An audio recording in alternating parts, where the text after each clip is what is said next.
ദൈവതിരുനാമം ഇന്ന് വന്നേക്കും വാഴ്ത്തപ്പെടുമാറാകട്ടെ.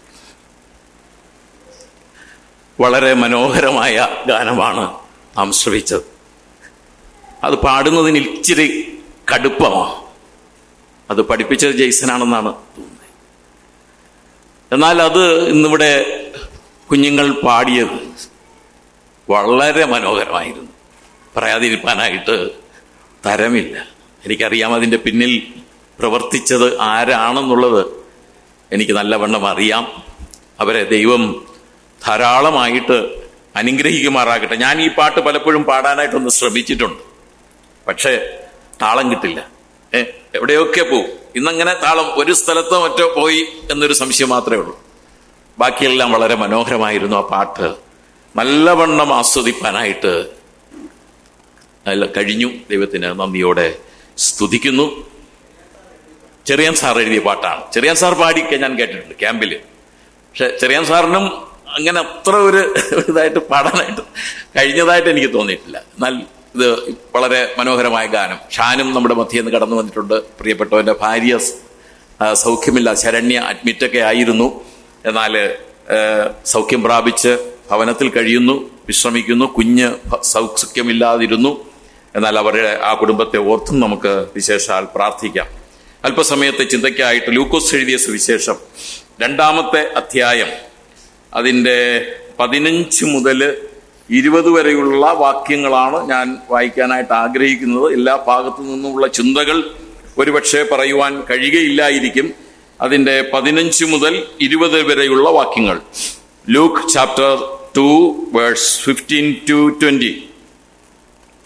ദൂതന്മാർ അവരെ വിട്ട് സ്വർഗത്തിൽ പോയ ശേഷം ഇടയന്മാർ, നാം ബത്ലഹേമോളം ചെന്ന് കർത്താവ് നമ്മോട് അറിയിച്ച ഈ സംഭവം കാണേണം എന്ന് തമ്മിൽ പറഞ്ഞു. അവർ ബന്ധപ്പെട്ട് ചെന്ന് മറിയയെയും യോസെഫിനെയും പശുത്തൊട്ടിയിൽ കിടക്കുന്ന ശിശുവിനെയും കണ്ടു. കണ്ട ശേഷം ഈ പൈതലിനെ കുറിച്ച് തങ്ങളോട് പറഞ്ഞ വാക്ക് അറിയിച്ചു. കേട്ടവർ എല്ലാവരും ഇടയന്മാർ പറഞ്ഞതിനെക്കുറിച്ച് ആശ്ചര്യപ്പെട്ടു. മറിയ ഈ വാർത്തയൊക്കെയും ഹൃദയത്തിൽ സംഗ്രഹിച്ചു ധ്യാനിച്ചുകൊണ്ടിരുന്നു.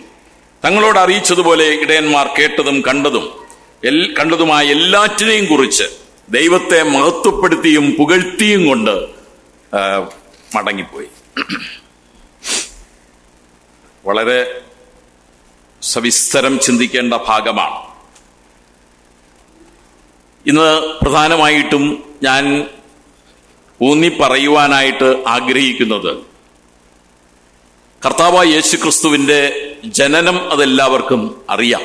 ഇന്ന് നമ്മൾ വളരെ ആഴത്തിൽ ആ ജനനത്തെക്കുറിച്ച് സമ്പന്നൻ ആയിരുന്നവൻ ഏറ്റവും ദരിദ്രനായി തീർന്ന അതിൻ്റെ കാഴ്ചയാണ് നമ്മൾ ഈ അധ്യായത്തിൽ തന്നെ അതിൻ്റെ 8 മുതലുള്ള വാക്യങ്ങൾ വായിച്ചാൽ ആ താഴ്ചയുടെ അഗാധത എത്രമാത്രം വലുതായിരുന്നു എന്ന് നമുക്ക് കാണുവാനായിട്ട് കഴിയും. എന്നാൽ ഈ വാർത്ത ഒരു ദൂതൻ വന്ന് ആട്ടിടയന്മാരെയാണ് ആദ്യമായിട്ട് അറിയിക്കുന്നത്. ഒരു ദൂതൻ വന്ന് ആട്ടിടയന്മാരുടെ അരികെ ഇരുന്നു എന്നാണ് പറയുന്നത്. അരികെ ഇരുന്നിട്ട് ആ വാർത്ത വളരെ ഗംഭീരമായിട്ട് വളരെ എല്ലാ കാര്യങ്ങളും ഉൾക്കൊള്ളിച്ചുകൊണ്ടുള്ള ഒരു അറിയിപ്പാണ് അവിടെ വായിക്കുന്നത്, അല്ലേ? ആ ദൂതന്റെ പ്രത്യക്ഷതയും കർത്താവിന്റെ തേജസ് ചുറ്റിമിന്നി എന്നൊക്കെ വായിക്കുന്നുണ്ട്. അതിൽ അവർ ഭയപരവശരായി തീർന്നു. ആട്ടിടയന്മാർ, ഒരു കൂട്ടമുണ്ട്. ആ കൂട്ടമുള്ള ആട്ടിടയന്മാർ ഭയപരവശരായി തീർന്നു. അവരോട് ദൂതന്മാർ ആദ്യം പറഞ്ഞത്, അയ്യോ നിങ്ങൾ ഭയപരവശരായി തീരണ്ട, ഭയപ്പെടേണ്ട. ആദ്യം പറഞ്ഞത് അതാണ്, ഭയപ്പെടേണ്ട. രണ്ടാമത് പറഞ്ഞെന്താ? ഒരു മഹാസന്തോഷമാണ് ഞാൻ നിങ്ങളെ അറിയിക്കുവാനായിട്ട് വന്നിരിക്കുന്നത്. എന്താണ് ആ സന്തോഷം? അത് കർത്താവായ ക്രിസ്തു എന്ന രക്ഷിതാവ് ഇന്ന് ദാവീദിന്റെ പട്ടണത്തിൽ നിങ്ങൾക്കായിട്ട് ജനിച്ചിരിക്കുന്നു. ഇന്നാണ് ജനിച്ചത്. മാത്രമല്ല, ദാവീദിന്റെ പട്ടണത്തിലാണ് ജനിച്ചത്. ആർക്കു വേണ്ടിയാ ജനിച്ചത്? നിങ്ങൾക്ക് വേണ്ടിയാണ് ജനിച്ചത്. അതിനുശേഷം പറഞ്ഞു, നിങ്ങൾക്ക് എങ്ങനെ ആ ശിശുവിനെ മനസ്സിലാക്കുവാനായിട്ട് കഴിയും? അതിന് കൊടുത്ത അടയാളം വളരെ വളരെ ചിന്തനീയമാണ്. അതിനെക്കുറിച്ചൊന്നും ഞാൻ ചിന്തിപ്പാനായിട്ട് ആഗ്രഹിക്കുന്നില്ല. വളരെ ചിന്തനീയമാണ്. എന്താ ഇത്രയും വലിയൊരു ജനനം, അത്ഭുത ജനനമാണ്. ഈ ജനനത്തിന്റെ അടയാളമായിട്ടോടെ പറയുന്നത്, നിങ്ങൾക്ക് അടയാളമോ? ശീലകൾ ചുറ്റി പശുത്തൊട്ടിയിൽ കിടക്കുന്ന ഒരു ശിശുവിനെ നിങ്ങൾ കാണും. ഒരു ഭയങ്കരമായ അടയാളമാണ്. ഇങ്ങനെ ഒരു വലിയ ജനനത്തിന് ഇങ്ങനെ ഒരു അടയാളം എങ്ങനെയാണ് ഉണ്ടായത്? ഇത് കേട്ട ആട്ടിടയരുടെ റെസ്പോൺസ്, അതാണ് ഇന്നത്തെ പ്രധാനപ്പെട്ട ചിന്താവിഷയം. അവർ ഈ വാർത്ത കേട്ട് ദൂതനങ്ങ് പോയി, ദൈവത്തെ പാടി സ്തുതിച്ചു. ദൂതൻ, സ്വർഗത്തിലെ ഒരു സൈന്യം അവിടെ പ്രത്യക്ഷപ്പെട്ടു. അവരെല്ലാവരും കൂടെ പാടി സ്തുതിക്കുന്നുണ്ട്. അത്യുന്നതങ്ങളിൽ ദൈവത്തിന് മഹത്വം, ഭൂമിയിൽ ദൈവപ്രസാദമുള്ള മനുഷ്യർക്ക് സമാധാനം എന്ന് പറഞ്ഞ് ദൈവത്തെ സ്തുതിച്ച് അവരെല്ലാം പോയി. ഒരു ശാന്തത അവിടെ സമാഗതമായി. ആ സമയത്ത് ഈ ആട്ടിടയന്മാരെല്ലാം കൂടെ ഒരുമിച്ച് കൂടുകയാ. ഒരുമിച്ച് കൂടിയിട്ട് അവർ അതിനോട് ഉള്ള പ്രതികരണം വളരെ ചിന്തനീയമാണ്. ഈ അറിയിച്ച വാർത്ത, ഈ സന്ദേശത്തെ നിരാകരിക്കാതെ അനുകൂലമായി പ്രതികരിച്ച ഒരു കൂട്ടം ആട്ടിടയർ. അവർക്ക് ലഭിച്ച വാർത്ത എന്ന് പറയുന്നത് അത് സന്തോഷത്തിന്റെ വാർത്തയാണ്, അത് അത്ഭുതകരമായ വാർത്തയാണ്. അതിനോട് അവർ പ്രതികരിച്ചു. എങ്ങനെ പ്രതികരിച്ചു? അനുകൂലമായിട്ട് പ്രതികരിച്ചു. എന്താണ്? എന്നിട്ട് അവിടെ പറഞ്ഞ ഒരു കാര്യം അവിടെ ഉണ്ട്. എന്താ പറഞ്ഞത്? നാം ബത്ലഹേമോളം ചെന്ന് കർത്താവ് നമ്മോട് അറിയിച്ച ഈ സംഭവം കാണണം. ആരാ അറിയിച്ചത്? ശരിക്കും ദൂതനാണ് അവിടെ വന്ന് അറിയിച്ചത്. പക്ഷെ അവര് പറയുന്നത് ഇത് അറിയിച്ചത് ദൂതനൊന്നുമല്ല, പിന്നെ ആരാ? കർത്താവ് നമ്മോട് അറിയിച്ച സംഭവം. ഇത് കെട്ടുകഥയല്ല, സംഭവമാണ്.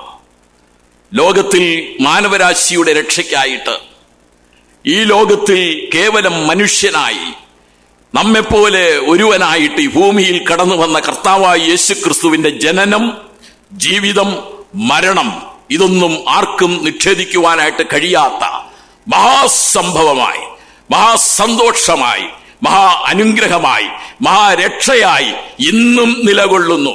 ഇന്നാണ് ജനിച്ചത്. ആ ഇന്ന് എന്ന് പറയുന്നത് ഇന്നും അതുപോലെ നിൽക്കുകയാണ്. ആ ജനനത്തിന് ഇതുവരെ ഒരു മാറ്റവും സംഭവിച്ചിട്ടില്ല. അവന്റെ മരണത്തിന് ഒരു മാറ്റവും സംഭവിച്ചിട്ടില്ല. അവന്റെ ഉയർത്തെഴുന്നേൽപ്പിന് ഒരു മാറ്റവും സംഭവിച്ചിട്ടില്ല. അവന്റെ സ്വർഗാരോഹണത്തിന് ഒരു മാറ്റവും സംഭവിച്ചിട്ടില്ല. അവന്റെ വീണ്ടും വരവിന് ഒരു മാറ്റവും സംഭവിക്കുകയുമില്ല.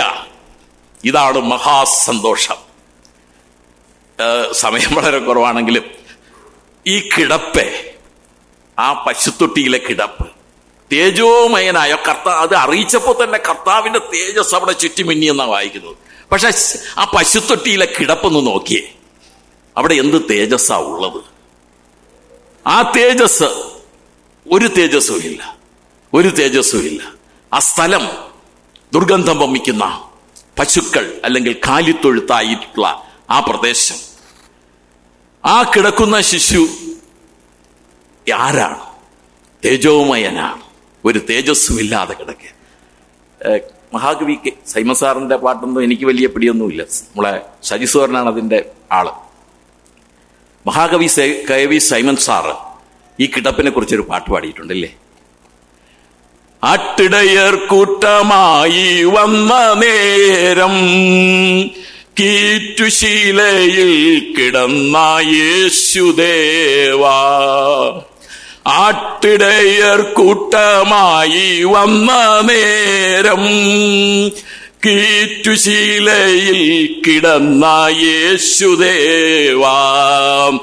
പട്ടിനുള്ള മൂലവസ്തു സൃഷ്ടി ചെയ്ത ദൈവമേ, ഈ ക്ലിഷ്ടമാം കിടപ്പു കണ്ടു ഞാൻ. പട്ടിനുള്ള മൂലവസ്തു സൃഷ്ടി ചെയ്ത ദൈവമേ, ഈ ക്ലിഷ്ടമാം കിടപ്പു കണ്ടു ഞാൻ. നമിക്കുന്നേ സിയോൻ മണവാളനെ, ശ്രീനരപതിയേ സിയോൻ മണവാളനെ. ഇതിലപ്പുറം ഇനി എന്താ വിവരിക്കാനായിട്ടുള്ളത്? ആ കിടപ്പിനെ കുറിച്ച് ഇതിലധികം ആർക്ക് വിവരിപ്പാനായിട്ട്? പട്ടിനുള്ള മൂലവസ്തു സൃഷ്ടി ചെയ്ത ആ വലിയവനായ ദൈവത്തിന്റെ ആ അതിശയകരമായ കിടപ്പ് അത് കാണണം. അത് അവർക്ക് കാണണം. അതാണ് ഈ ദൂതന്മാരുടെ പ്രതികരണം. അറിയിച്ച സംഭവം അവർക്ക് കാണണം. അതിനെ എന്തുകൊണ്ട് അവർ കാണണമെന്ന് ചോദിച്ചാല് അത് കണ്ടാലേ വിശ്വസിക്കൂ എന്നുള്ളത് കൊണ്ടല്ല. അവർ ദൂതൻ അറിയിച്ച ആ കാര്യം പൂർണ്ണമായിട്ടും വിശ്വസിച്ചതിന് ശേഷം അതിനെ അവർ നിസ്സാരമായിട്ട് കരുതുകയല്ല. ആ അറിയിച്ച സന്ദേശത്തെ, അവർ അറിഞ്ഞ മഹാസംഭവത്തെ അവർ നിസ്സാരമായിട്ട് കരുതുകയല്ല, അതിനെ വളരെ ഗൗരവകരമായ ഒന്നായിട്ട് കണക്കാക്കി എന്ന് മാത്രമല്ല, അവർ കൂടി. ആട്ടിടയന്മാർ ഒരുപക്ഷെ പല സ്ഥലങ്ങളിലായിരുന്നിരിക്കാം. എത്ര പേരോ ഉണ്ടെന്ന് പറഞ്ഞില്ല. അവിടെ സൈമൺ സാർ പാടിയത് ആട്ടിടയന്മാർ കൂട്ടമായി വന്നു എന്നാണ് കാണാൻ. കൂട്ടമായി എത്ര പേരുണ്ടെന്ന്, വിദ്വാൻമാരും എത്ര പേരുണ്ടെന്ന് നമുക്കറിയില്ല. പലരും പറയുന്നുണ്ട് 3 അങ്ങനെ ഒരു കണക്കൊന്നും എവിടെയില്ല, ബൈബിളിൽ പറഞ്ഞിട്ടില്ല. വിദ്വാൻമാർ വന്നെന്നേ പറഞ്ഞിട്ടുള്ളൂ. അപ്പോൾ ഈ ആട്ടിടയന്മാര് അവിടെ കൂടി അവർ പരസ്പരം ചർച്ച ചെയ്യുകയാണ്. എന്നിട്ട് അവരൊരു തീരുമാനത്തിൽ, ഏക മനസ്സോടെ ഒരു തീരുമാനത്തിലെത്തി. എന്താണ് ആ തീരുമാനം? കർത്താവ് നമ്മോട് അറിയിച്ച ആ സംഭവം നമുക്ക് കാണണം. ഇത് കർത്താവിന്റെ സന്ദേശമാണ്. ഇത് വെറും ദൂതനല്ല നമ്മോട് അറിയിച്ചിരിക്കുന്നത്, ഇത് കർത്താവ് നമ്മെ അറിയിച്ച സംഭവമാണ്. ഇത് നമുക്ക് കാണണം. പ്രിയമുള്ളവരെ, ഇന്നും വചനം സംസാരിക്കുന്നത്, സുവിശേഷം അറിയിക്കുന്നത് പലരിലൂടെയാ. ഇന്നിവിടെ അറിയിച്ചത് ദൂതനാ അറിയിച്ചത്. പക്ഷെ അവര് ആ സന്ദേശത്തെ ഒരു ദൂതന്റെ സന്ദേശമായിട്ടല്ല എടുക്കുന്നത്. പിന്നെയോ കർത്താവിന്റെ സന്ദേശം. ഇവിടെയും ധാരാളം വചനം സംസാരിക്കാറുണ്ട്. വചനഘോഷണങ്ങളുണ്ട്, ബൈബിൾ ക്ലാസ്സുകളുണ്ട്, സുവിശേഷ യോഗങ്ങൾ ഇവിടെ അല്ലെങ്കിലും പല സ്ഥലങ്ങളിൽ നടക്കുന്നുണ്ട്.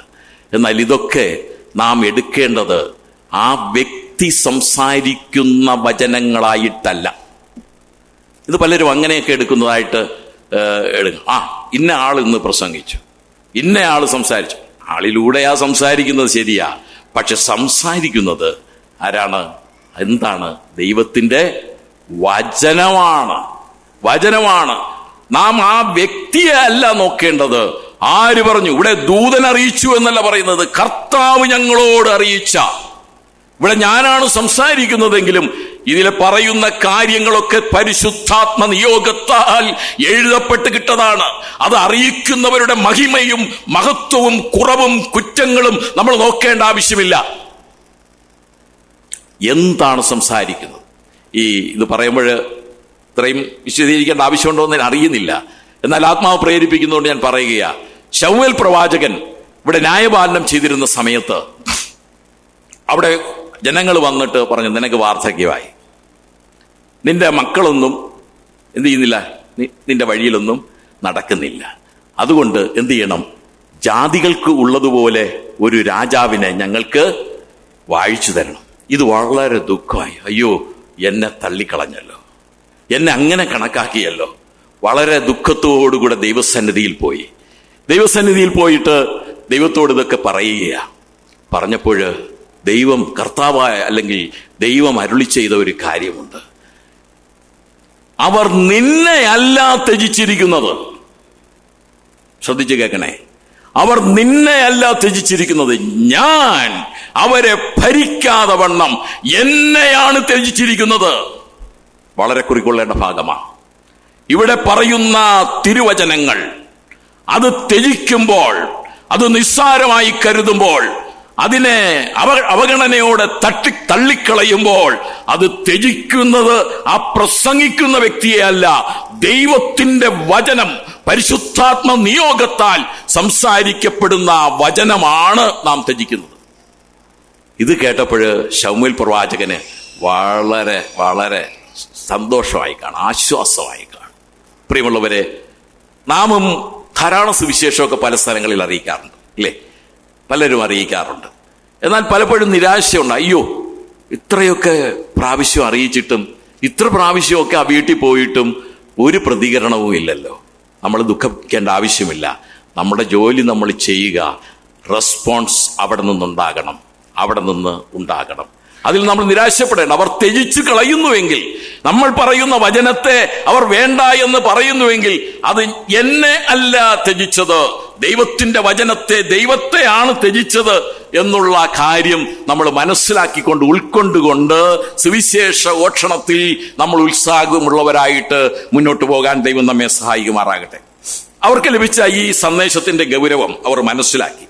ഈ വാർത്ത എന്ന് പറയുന്നത് അവർക്ക്, നിങ്ങൾക്ക് വേണ്ടി എന്നവിടെ പറയുന്നുണ്ടെങ്കിലും ഇത് രാജ്യത്തിന്, ലോകത്തിനൊന്നാകെയുള്ള ഒരു സന്തോഷ വാർത്തയാണ്. മാത്രമല്ല, ഇസ്രായേൽ ജനം വളരെ ആർത്തിയോടെ, ആവേശത്തോടുകൂടെ കാതോർത്തുകൊണ്ടിരുന്ന ഒരു വാർത്തയാണ് മശിഹയുടെ ഈ ഭൂമിയിലെ ജനനം അല്ലെങ്കിൽ വരവ് എന്നുള്ളത്. ഇത് വളരെ ഗൗരവമുള്ള വാർത്തയാണ്. അതുകൊണ്ട് അവർ ഒരു ശരിയായ തീരുമാനം എടുത്തു. എന്താ ശരിയായ തീരുമാനം?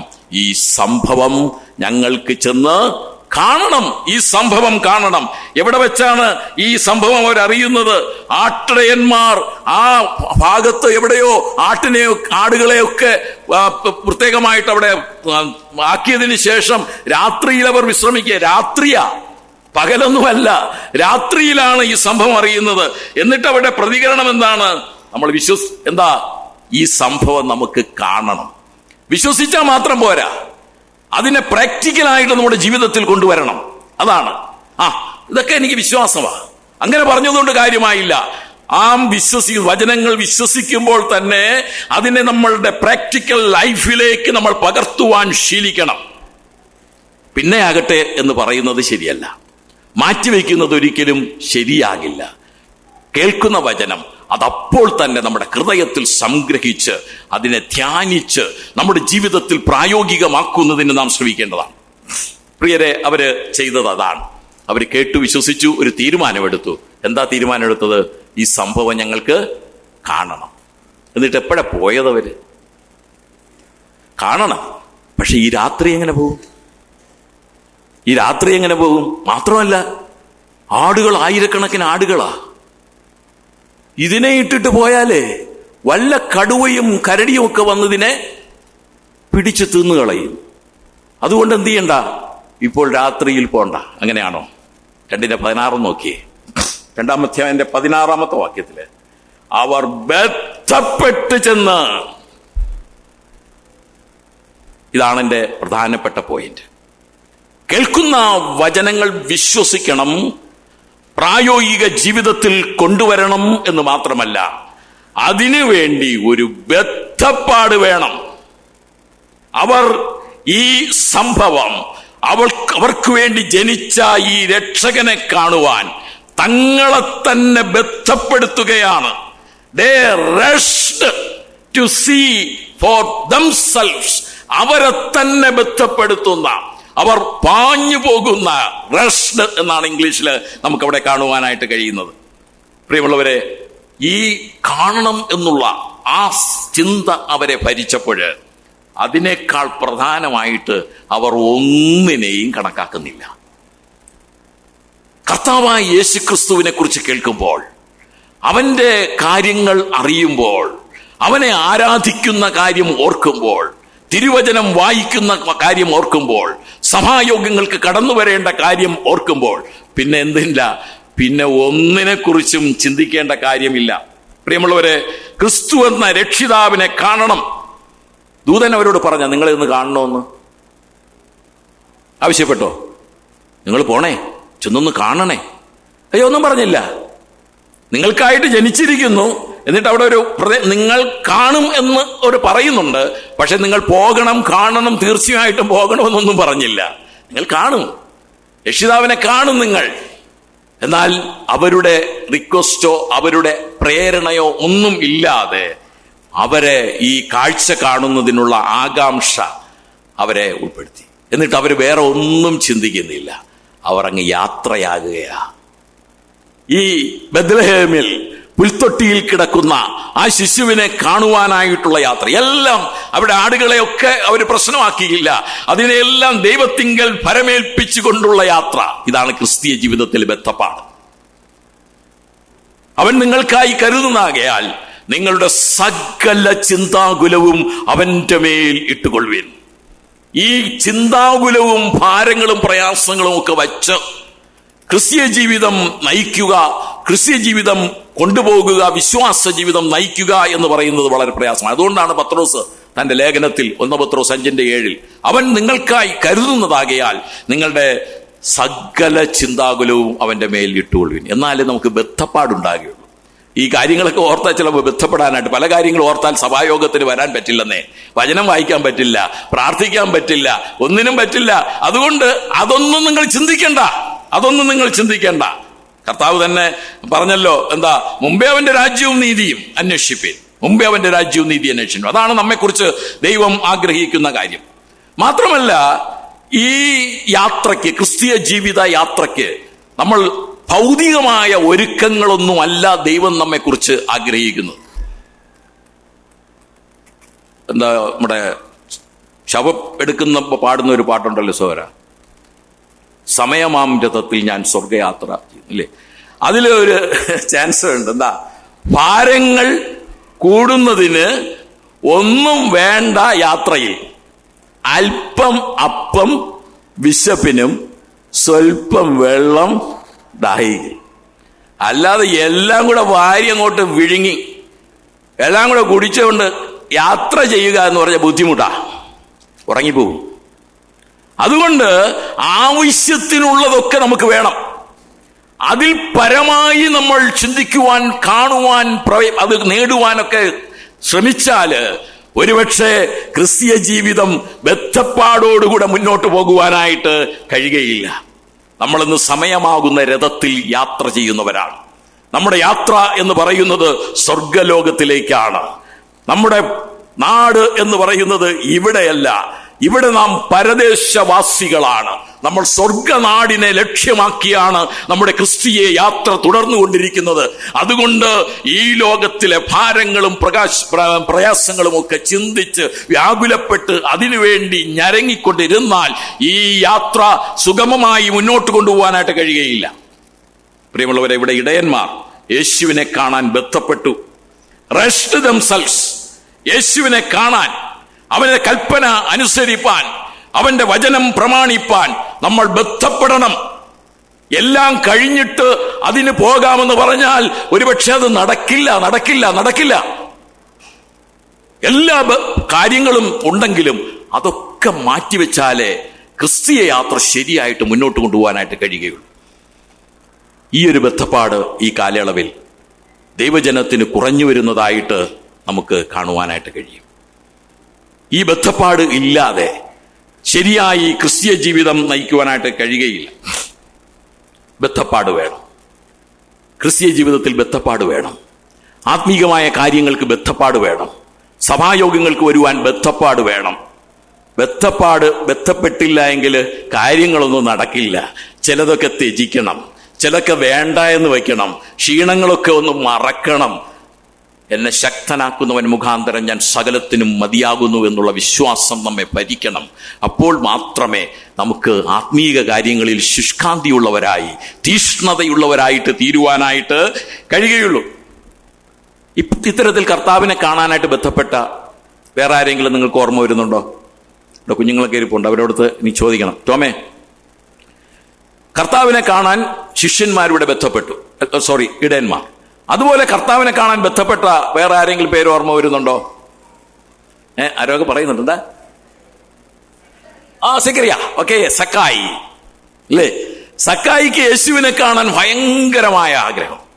യേശു എങ്ങനെയുള്ളവനെന്ന് എനിക്ക് കാണണം, യേശു എങ്ങനെയുള്ളവനെന്ന് കാണണം. അവന് സമ്പത്തിന് കുറവുണ്ടോ? ഇല്ല. അവൻ ചുങ്കം പിരിവുകാരുടെ പ്രമാണിയാ, മഹാധനവാനാണ്, അവനൊന്നിനും കുറവില്ല. എന്നിട്ടും അവന്റെ അതിയായ ആഗ്രഹം യേശു എങ്ങനെയുള്ളവനെന്ന് എനിക്ക് കാണണം. അതിനവൻ ബന്ധപ്പെട്ടു. അവൻ ഓടി എന്നാ വായിക്കുന്നത്. ഓടി. അതുകൊണ്ടും തീർന്നില്ല, അവൻ ആ മരത്തിൽ അള്ളിപ്പിടിച്ച് കയറുകയാണ്. ബദ്ധപ്പാട്. ആ ബദ്ധപ്പാട് ശരിക്കും കർത്താവായ യേശു ക്രിസ്തു അറിഞ്ഞു. നമുക്ക് ആത്മീകമായ കാര്യങ്ങളിൽ തീഷ്ണതയും ബദ്ധപ്പാടും ഉണ്ട് എങ്കിൽ, നമ്മുടെ ആഗ്രഹം അത് അതീവ ശരിയായ തരത്തിലുള്ള ദിശയിലുള്ള ആഗ്രഹമാണെങ്കിൽ അത് നിറവേറ്റുന്നത് ദൈവമാണ്. സക്കായി മരത്തിന്റെ മുകളിൽ കയറിയിട്ടും യേശു എങ്ങനെയുള്ളവനെന്ന് കാണുവാന് കഴിഞ്ഞില്ല. യേശുവിന്റെ പുറമേ ഉള്ളതൊക്കെ ഒരു പക്ഷേ കണ്ടോ എന്ന് സംശയമുണ്ട്. പക്ഷെ എപ്പോഴാ കണ്ടത്? യേശു അവന്റെ അടുക്കലേക്ക് വന്നു. യേശു അവന്റെ അടുക്കലേക്ക് വന്നു. നിനക്ക് യേശുവിനെ കാണുവാൻ, യേശുവിനെ അറിയുവാൻ, യേശു എങ്ങനെയുള്ളവനെന്ന് നിങ്ങൾക്ക് അറിയുവാൻ, രുചിച്ചറിയുവാൻ താല്പര്യമുണ്ടെങ്കിൽ നിങ്ങളുടെ ഹൃദയത്തിലെ ആഗ്രഹത്തെ നിവർത്തിക്കുന്നവനാണ് കർത്താവായ യേശു ക്രിസ്തു. നിങ്ങൾ അങ്ങോട്ട് പോണ്ട, അവൻ നമ്മുടെ സമീപേ വരും. അവൻ നമ്മുടെ സമീപേ വരും. പ്രിയമുള്ളവരെ, ഇവിടെ കർത്താവ് ആ അത്തിമരത്തിൽ അവൻ ഇരുന്ന കാട്ടത്തിയുടെ ചുവട്ടിൽ വന്നു നിന്നിട്ട്, സക്കായിയെ വേഗം ഇറങ്ങി വാ, ഇന്ന് ഞാൻ നിന്റെ വീട്ടിൽ പാർക്കേണ്ടത് ആകുന്നു. സക്കായി അവിടെ ഇരുന്ന് ആലോചിച്ചോ, ഇറങ്ങണോ? ഈ കർത്താവിനെയും കൊണ്ട് പോകണോ എൻ്റെ വീട്ടില്? ഈ കർത്താവിനെയും കൊണ്ട് പോകണോ? ഞാൻ ചുങ്കക്കാരനല്ലേ? ഇവിടെ വായിക്കുന്ന ഒരു പ്രയോഗം ഉണ്ടെന്താ, ഈ ആട്ടിടയന്മാർ പറഞ്ഞതുപോലെ തന്നെ ആട്ടിടയന്മാർ ബന്ധപ്പെട്ടു യേശുവിനെ കാണാൻ. അതുപോലെ തന്നെ സക്കായി എന്ത് ചെയ്തു? ബന്ധപ്പെട്ട് ഇറങ്ങി വന്നു. യേശുവിന്റെ വിളി കേൾക്കുമ്പോൾ, തിരുവചനം നിങ്ങളുടെ ഹൃദയത്തിന്റെ ആഴങ്ങളിലേക്ക് കടന്നു ചെല്ലുമ്പോൾ, അതിൽ അനുസരിക്കുവാൻ, അതിനെ നമ്മുടെ ജീവിതത്തിൽ പ്രായോഗികമാക്കുവാൻ ഒരു ബദ്ധപ്പാട് വേണം. ആ ബദ്ധപ്പാട് കൂടാതെ നമുക്ക് കർത്താവിനെ അനുസരിപ്പാൻ, അവന്റെ തിരുവചനത്തെ ഉൾക്കൊള്ളുവാൻ, അനുസരിപ്പാനായിട്ട് കഴിയുകയില്ല. പ്രിയമുള്ളവരെ, സക്കായി ബദ്ധപ്പെട്ടിറങ്ങി വന്നു. അവന്റെ വീട്ടിൽ അവനെ കൈക്കൊണ്ടു. പ്രിയമുള്ളവരെ, ഈ ബദ്ധപ്പാടാണ് നമുക്കിന്ന് ഇല്ലാതെ പോയിരിക്കുന്നത്. എല്ലാം കഴിഞ്ഞ് സമയം ഉണ്ടെങ്കിൽ എന്ത് ചെയ്യാം? പറഞ്ഞോ, കുഴപ്പമൊന്നുമില്ല. മടിയുണ്ടല്ലേ? സഭായോഗത്തിന് വരാം. പിന്നെ എല്ലാം കഴിഞ്ഞ്, ഞാൻ കൂടുതൽ കാര്യങ്ങളൊന്നും പറയാനായിട്ട് ആഗ്രഹിക്കുന്നില്ല. ഒരുപാട് കാര്യങ്ങൾ അതിനോട് ബന്ധിച്ചുണ്ട്. എല്ലാം കഴിഞ്ഞ് പിന്നെ സമയമുണ്ടെങ്കിൽ എന്ത് ചെയ്യാം മോളെ? വചനം വായിക്കാം. ഒരു ജോലിയും ഇല്ലെങ്കിൽ അല്പസമയം പ്രാർത്ഥിച്ച് കളയാം. പിന്നെ എല്ലാ അനുകൂലമാണ്, വളരെ അനുകൂലമായ സാഹചര്യമൊക്കെ ആണെങ്കിൽ ഷാജി വിൽസ രണ്ടുപേരുടെ സുവിശേഷം, ഷാജി വിൽസനെ കുറിച്ചല്ല പറഞ്ഞ് വിളിച്ചതേ ഉള്ളൂ കേട്ടോ. വളരെ ഉത്സാഹമാണ് ഷാജി വിൽസന്റെ സുവിശേഷം അറിയിക്കാൻ. ഇത്രയും തൽപരനായ ഒരു സഹോദരൻ നമ്മുടെ അസംബ്ലിയിലുണ്ടോ എന്ന് എനിക്ക് സംശയമുണ്ട്. സുവിശേഷം അറിയിക്കുന്നതിലുള്ള തൽപരരായ ചിലരുണ്ട്. ദൈവത്തെ സ്തുതിക്കുന്നു, സ്തോത്രം ചെയ്യുന്നു. പ്രിയമുള്ളവരെ, ബദ്ധപ്പാട് വേണം. സുവിശേഷം അറിയിക്കുവാൻ, സഭായോഗങ്ങളിൽ കടന്നു വരുവാൻ, തിരുവചനം വായിക്കുവാൻ, പ്രാർത്ഥിക്കുവാൻ, ദൈവിക കാര്യങ്ങൾ അന്വേഷിക്കുവാൻ നമുക്കൊരു ബദ്ധപ്പാട് വേണം, ഒരു തീഷ്ണത വേണം. അതൊന്ന് ഈ നാളുകളിൽ കുറഞ്ഞു പോയിട്ടുണ്ട് എന്ന് വ്യക്തമായിട്ട് നമുക്ക് എല്ലാവർക്കും അറിയാം. എനിക്കുൾപ്പെടെ, ഞാൻ ഉൾപ്പെട്ട് നിൽക്കുന്ന സഭ ഉൾപ്പെടെ എല്ലാവർക്കും ഉണ്ടായിരിക്കുന്നത് ഇത്തരത്തിലുള്ള ഒരു ബദ്ധപ്പാടിന്റെ അഭാവമാണ്. അത് നമുക്ക് ഉണ്ടാകണം. ഈ ബദ്ധപ്പാടില്ലെങ്കിൽ കുഴപ്പമല്ലോ ഉണ്ടാ? ഉണ്ട്, ഭയങ്കര കുഴപ്പമാണ്. അതിപ്പോഴൊന്നും ചിലപ്പോൾ നിങ്ങൾക്ക് അറിയാനായിട്ട് പറ്റില്ല. ദൈവിക കാര്യങ്ങൾ അന്വേഷിക്കുവാൻ, ദൈവം പറയുന്ന കാര്യങ്ങൾ അനുസരിപ്പാൻ നമുക്ക് ബദ്ധപ്പാടില്ലെങ്കിൽ അതിന്റെ ഭവിഷ്യത്ത് വളരെ വലുതാണ്. അതിന്റെ നഷ്ടം നമുക്കൊരിക്കലും കണക്കാക്കുവാനായിട്ട് കഴിയുകയില്ല. ഈ കർത്താവായ യേശു ക്രിസ്തു ഈ ഭൂമിയിലായിരുന്നപ്പോൾ താൻ വെളിപ്പെടുന്ന നാളിനെ കുറിച്ച് പറഞ്ഞു.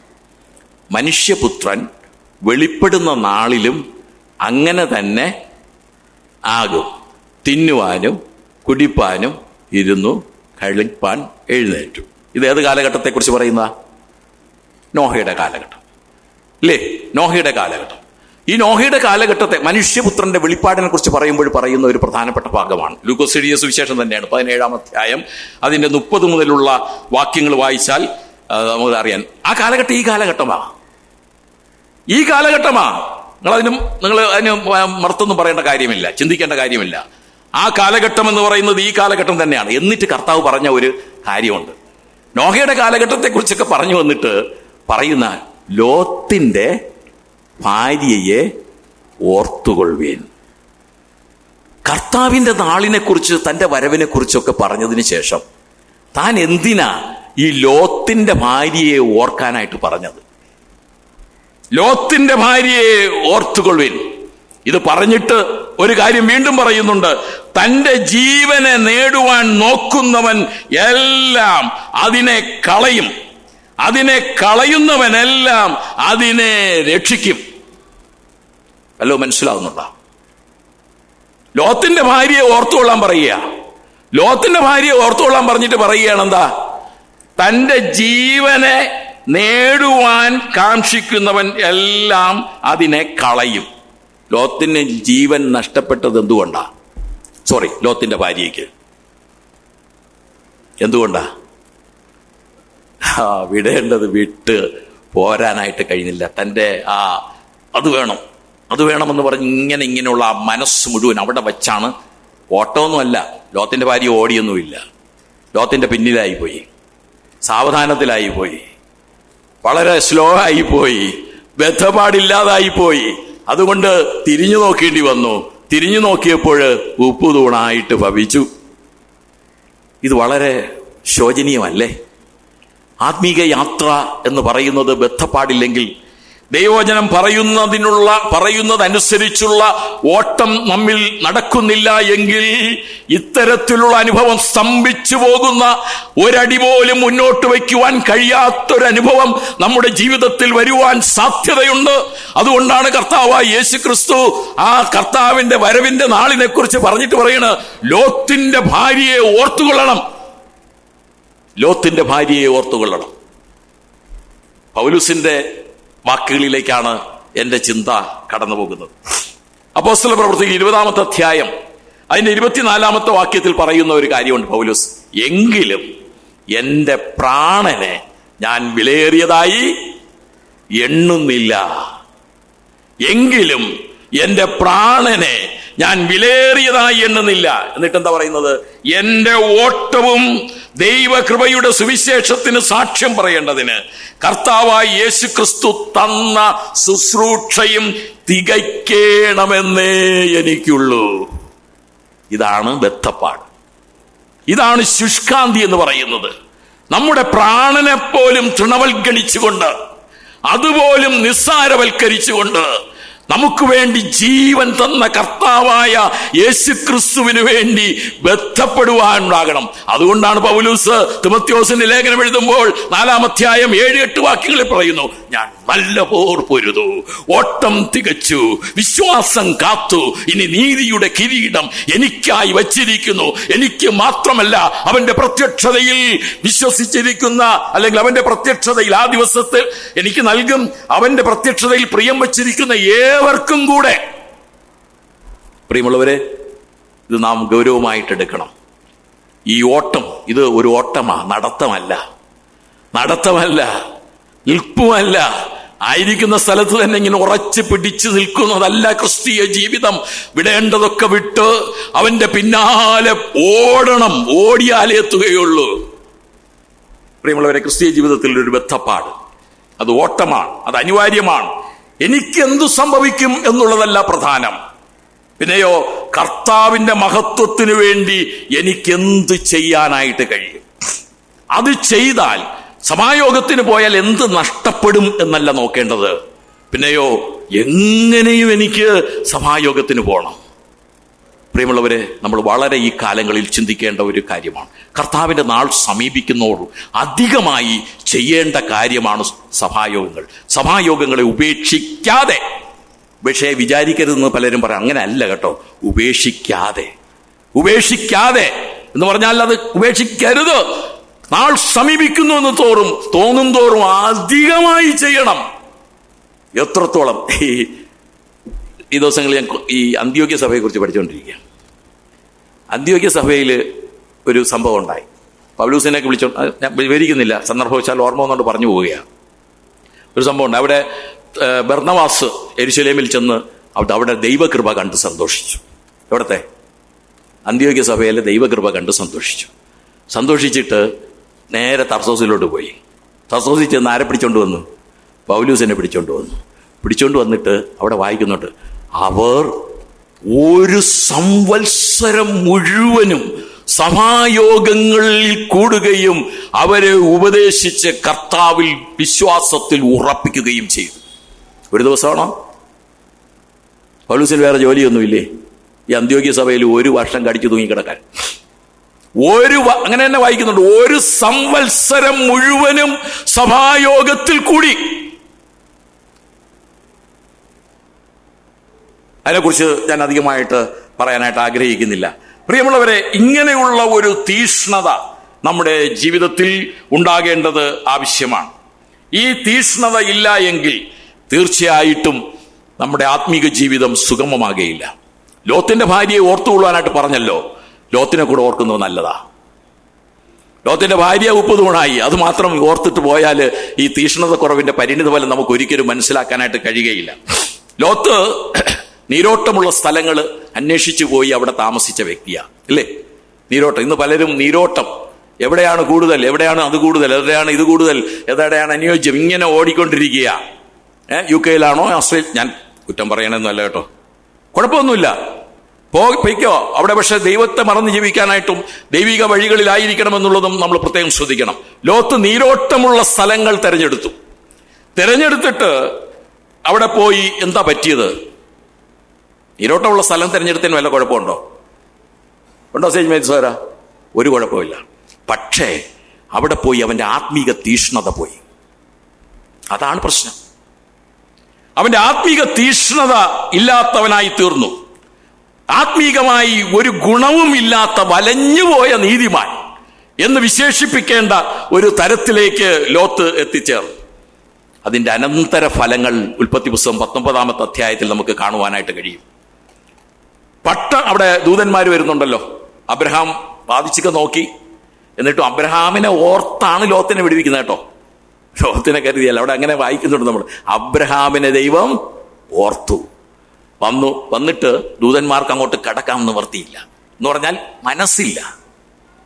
ആ നീരോട്ടമുള്ള പ്രദേശത്ത്, ആ പട്ടണത്തിൽ, ആ സോദോം ഗൊമോറ പ്രദേശങ്ങളിൽ കടക്കുവാൻ ദൂതന്മാർക്ക് മനസ്സ് വന്നില്ല. അതോ അവർ എവിടെ തന്നെ താമസിക്കാനായിട്ട് തുടങ്ങി? ആ പട്ടണ വാതിൽക്കൽ. അകത്ത് കയറാനായിട്ട് കൊള്ളില്ല. ആ പട്ടണ വാതിൽക്കൽ താമസിക്കാനായിട്ട് തുടങ്ങി. പക്ഷെ എന്ത് ചെയ്തു? ലോത്ത് അവരെ വലിച്ചു പിടിച്ച് പട്ടണത്തിന്റെ അകത്തേക്ക് കൊണ്ടുപോയി. ലോത്തിനെ പട്ടണത്തിന്റെ പുറത്തേക്ക് വലിച്ചു പിടിച്ചോണ്ട് പോകാനാണ് ദൂതന്മാർ വന്നിരിക്കുന്നത്. ആ ദൂതന്മാരെ എന്ത് ചെയ്തു? ലോത്ത് വലിച്ചു പിടിച്ചകത്ത് പട്ടണത്തിന്റെ ഉള്ളിലേക്ക്, തന്റെ വീട്ടിലേക്ക് കൊണ്ടുപോയി. ഒരുപക്ഷെ അത് നന്നായി. അവിടെ ആ പട്ടണവാസികളുടെ വഷളത്വം, ആ പട്ടണവാസികളുടെ ഭോഷത്വം, അത് വെളിപ്പെടുവാനുള്ള ഒരു അവസരവും കൂടെ ലോത്തിന് നൽകുകയാണ് ദൈവം. അവിടെ ചെന്നപ്പോൾ സംഭവിച്ചത് നമുക്കറിയാം. ഈ ലോത്ത് പട്ടണവാതിൽക്കൽ ഇവരെ കണ്ടപ്പോൾ, എന്താ നിങ്ങൾ വന്നത്? എന്താ വിശേഷിച്ച് വല്ലതും ഉണ്ടോ? വല്ലതും തിരക്കിയോ? ഒന്നും തിരക്കുന്നില്ല. അവരെവിടെ വഴിപോക്കൽ ഇവിടെ വന്നു, എന്നാ വീട്ടിൽ കൊണ്ടുപോയി താമസിച്ചോളാം, എല്ലാം അവിടെ ഉണ്ടല്ലോ, ഭക്ഷണമൊക്കെ ഉണ്ട്, യാതൊരു കുഴപ്പമില്ല, എന്തുണ്ട്. അങ്ങനെയാണ് അവരെ വിളിച്ചുകൊണ്ട് വീട്ടിൽ പോയത്. ഒരു കാര്യം അന്വേഷിക്കുന്നില്ല. പക്ഷേ അവിടെ നടന്ന ഭക്ഷണത്വം, അവിടെ ആ പുരുഷന്മാർ, ആ ബാലവൃദ്ധം എന്ത് ചെയ്തു? വീട് വളഞ്ഞ് അവരുടെ ദുഷ്ട സ്വഭാവത്തെ വെളിപ്പെടുത്തി അവരെ എന്ത് ചെയ്തു? അന്ധത പിടിപ്പിച്ച് അവരുടെ ദോഷത്തിൽ നിന്നും ലോത്തിനെ വിടുവിക്കുകയാണ്. എന്നിട്ടാണ് പറയുന്നത്, സോദോമിനെ നശിപ്പിക്കുവാനായിട്ട് പോകുകയാണ്. 19-ാം അധ്യായം 13-ാമത്തെ, ഇതൊക്കെ അറിയാവുന്നുള്ളെങ്കിൽ ഞാൻ ഈ ബന്ധപ്പാടില്ലെങ്കിലുള്ള കുഴപ്പം പറയാൻ വേണ്ടിയാണ് ഇത്രയും വിസ്തരിച്ച സംഭവം പറയുന്നത്. 19-ാം അധ്യായം 13-ാമത്തെ വാക്യത്തിൽ, നീയും നിനക്കുള്ളവരും പട്ടണം വിട്ട് പോകാൻ ആവശ്യപ്പെടുകയാണ്. ഓടി ലോത്ത് ചെന്ന് മരുമക്കളുടെ അടുത്ത് പറഞ്ഞു, കല്യാണം കഴിച്ചില്ല, കഴിക്കാനായിട്ടെല്ലാം നിശ്ചയിച്ചു വെച്ചിരിക്കുക, പോണം നമുക്ക് ഇവിടെ നിന്ന്. അവിടെ നിന്റെ ജോലി നോക്കി, ഈ പട്ടണം തീ കൊണ്ട് നശിപ്പിക്കാൻ, ഇത്ര നല്ല പട്ടണം, എന്ത് കുറവാ ഇവിടെ ഉള്ളേ? എന്തിനാ ഇവിടെ ഒരു മുട്ടുള്ളത്? ഇത്രയും സമ്പൽ സമർത്ഥമായ, ഇത്രയും സൗകര്യങ്ങളുള്ള, ഇത്രയും ആർഭാട ജീവിതം നയിക്കുവാൻ സൗകര്യമുള്ള ഒരു പട്ടണത്തെ തീ കൊണ്ട് നശിപ്പിക്കുകയോ? വിശ്വസിപ്പാനായിട്ട് കഴിഞ്ഞില്ല. പ്രിയമുള്ളവർ, ഇന്നും പലരും അങ്ങനെ വിശ്വസിക്കാതെ പോവുകയാണ്. ഒരു കാലത്ത് ഈ ഭൂമിയുടെ വഷളത്വം കൊണ്ട് ഈ ഭൂമിയെ ജലപ്രളയത്താൽ നശിപ്പിച്ചുവെങ്കിൽ പത്രോസ് പറയുന്നു, ഭൂമിയെ ഇനി ശേഷിപ്പിച്ചിരിക്കുന്നത് തീക്കായിട്ടാണ്. തീക്കായിട്ടാണ്. ഈ കർത്താവായ യേശു ക്രിസ്തു വിശ്വസിക്കാത്തവർക്കായിട്ട് ശേഷിപ്പിച്ചിരിക്കുന്നത് തീയും ഗന്ധവും കത്തുന്ന പൊയ്കയാണ്. ലോത്തിന്റെ മരുമക്കൾ ആ തീ പൊയ്കയ്ക്ക് ഇരയായി തീർന്നു. എന്തുകൊണ്ട് വിശ്വസിച്ചില്ല? ലോത്തിന് എന്താ സംഭവിച്ചത്? ലോത്തും അവിടെ വിടാനായിട്ടൊരു മൈമനസ്യം, ചാഞ്ഞ് നീക്കുക അല്ലേ? നിങ്ങൾ ആ ഭാഗം ഒന്ന് ശരിക്കൊന്ന് ചിന്തിച്ചു നോക്കിയാൽ മതി. വെളുക്കാറായി, പോണില്ല, വരുന്നില്ലെന്നേ. ആര്? ലോത്ത്. ഒരു വെത്തപ്പാടുമില്ല. ഇനി നശിപ്പിക്കാൻ പോവുക. നീ തീ കിടന്ന് വെന്തു പോകുന്നേ. അവിടെ വായിക്കുന്നുണ്ട്, ഉഷസ്സാകാറായപ്പോൾ ഇല്ലേ? ഉഷസ്സായപ്പോൾ ഇനി അവൻ അവിടെ വച്ചോണ്ടിരുന്ന ലോത്ത് സങ്കടപ്പെടും. അബ്രഹാം സങ്കടപ്പെടും. ലോത്തിനെ എന്ത് ചെയ്തെന്ന് പറയുന്നു ദൂതന്മാർ? ലോത്തിനെ ബന്ധപ്പെടുത്തി. അയ്യോ, നീ അതും എടുക്കാനും നിൽക്കണ്ട, അതൊക്കെ യാത്ര ചെയ്യാൻ ഓടാൻ പറ്റില്ലെന്നേ, ഭാരം കൂടും, അതൊന്നും വേണ്ട, അതൊക്കെ അവിടെ ഇട്ടേച്ച് നീയും നിനക്കുള്ളവർ മാത്രം പോയാ മതി. നീ ഉണ്ടാക്കി വെച്ചതൊക്കെ അവിടെ കിടന്നോട്ടെ, നീ സമ്പാദിച്ച ആടുമാടുകളൊക്കെ അവിടെ കിടന്നോട്ടെ, അതിനെ ഒന്നും നിനക്ക് കൊണ്ടുപോകുവാനായിട്ട് കഴിയുകയില്ല. ഞാൻ നഗ്നനായി ഭൂമിയിലേക്ക് വന്നു, നഗ്നനായി ദൈവത്തിന്റെ സന്നിധിയിലേക്ക് കടന്നു പോകുന്നു പറഞ്ഞാൽ, ഒന്നുമില്ലാത്തവനായി ഈ ഭൂമിയിലേക്ക് കടന്നു വന്ന നാം ഇവിടെയുള്ള ഒന്നും നമുക്ക് സ്വർഗരാജ്യത്തിലേക്ക്, ദൈവരാജ്യത്തിലേക്ക് കൊണ്ടുപോകാൻ കഴിയുകയില്ല. എല്ലാം ഇവിടെ വിട്ടിട്ടേ പോകാൻ പറ്റുള്ളൂ. അതുകൊണ്ട് ലോത്തിനെ ബന്ധപ്പെടുത്തുകയാ. നീ അതെടുക്കണ്ട, ഇതെടുക്കണ്ട, ഒന്നും എടുക്കണ്ട. എന്നിട്ട് ഈ പട്ടണത്തിന്റെ അകൃത്യത്തിൽ നശിക്കാതിരിപ്പാൻ എന്നവിടെ വായിക്കുന്നുണ്ട്. ഈ പട്ടണത്തിന്റെ അകൃത്യത്തിൽ നശിക്കാതിരിപ്പാൻ എഴുന്നേറ്റ് ഇവിടെ അവൻ ഇരിക്കുക. കിടന്നോന്നറിയില്ല, അവൻ അവിടെ തന്നെ ഇരിക്കുക. തീ കൊണ്ട് നശിപ്പിക്കാൻ പോകണമെന്ന് പറഞ്ഞപ്പോഴും നിങ്ങൾ അങ്ങനെ ഇരിക്കുവോ? ഇരിക്കില്ല. പക്ഷെ ലോകത്തിന് ഒരു ബന്ധപ്പാടുമില്ല. അവൻ എഴുന്നേറ്റ്, എന്നിട്ട് പറയാം, ദൂതന്മാർ പറയും, ബന്ധപ്പെടുത്തുക, എഴുന്നേറ്റ് നിന്റെ ഭാര്യയെയും ഇവിടെ കാണുന്ന 2 പുത്രിമാരെയും കൂട്ടിക്കൊണ്ട് പെക്കൊള്ളുക. As morning dawned, the angels urged Lot. ബന്ധപ്പെടുത്തി. ക്രിസ്തീയ ജീവിതത്തിൽ ഇങ്ങനെ ബന്ധപ്പെടുത്തുന്ന കാര്യങ്ങൾ നമ്മുടെ ജീവിതത്തിൽ ഉണ്ടാകും. എന്നാലും ബന്ധപ്പാടുണ്ടാകാതെ നമ്മൾ വിടേണ്ട കാര്യങ്ങൾ വിടുവാൻ മനസ്സില്ലാതെ വച്ച് പിടിച്ചുകൊണ്ടിരുന്നാൽ, പ്രിയമുള്ളവരെ, നമ്മുടെ ക്രിസ്തീയ ജീവിതം തുടരുവാനായിട്ട് കഴിയുകയില്ല. ഈ ലോത്ത് എന്തുകൊണ്ടാണ് അവിടെ ബന്ധപ്പാട് കാണിക്കാത്തത്? അത് ചിന്തിക്കേണ്ട ഒരു വിഷയമാണ്. ഭൗതികമാ. എനിക്കൊരു സംശയം ഉണ്ട് കേട്ടോ, ലോത്തിന്റെ ഭാര്യ ഇതിന്റെ പിന്നിൽ പ്രവർത്തിച്ചോ എന്ന്. ബൈബിളിലൊന്നും ഇല്ല കേട്ടോ, നിങ്ങളെയൊന്നും കുറ്റപ്പെടുത്തുന്നതല്ല.